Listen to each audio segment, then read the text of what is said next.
मेहर जे बेटो रोड सां जमाली कॉलोनी जे रवासियुनि मोहरम गाॾही, मस्मात निहाला गाॾही, मस्मात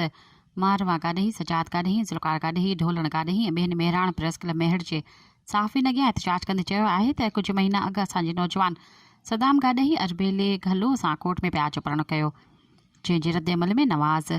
घल्लो, दिरबर घल्लो, सतरो घल्लो ऐं ॿियनि हथियारबंदनि असांजे घरनि ते काहा करे हथियारनि जे ज़ोर ते असांजी औरतुनि मासूम ॿारनि ते तशदुद करे उन्हनि खे घरनि मां कढी असांजे घर ते कब्ज़ो करे वेही रहिया आहिनि, जंहिं ख़िलाफ़ु असां कोर्ट में वियासीं। कोर्ट जे हुकुम ते पुलिस असांजे घर तां कब्ज़ो त छॾायो आहे, मगर घल्लो बिरादरी जे नवाज़ घल्लो ऐं ॿियनि असांजे घरनि में पियल लखनि रुपयनि जो सामान,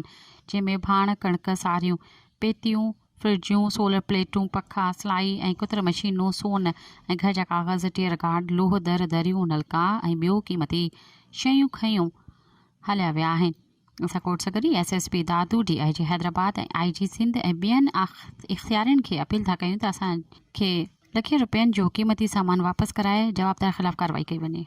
सब्सक्राइब कयो अवामी न्यूज़ HD खे ऐं ताज़ा तरीन ख़बरुनि लाइ ॾिसंदा रहो अवामी न्यूज़ HD।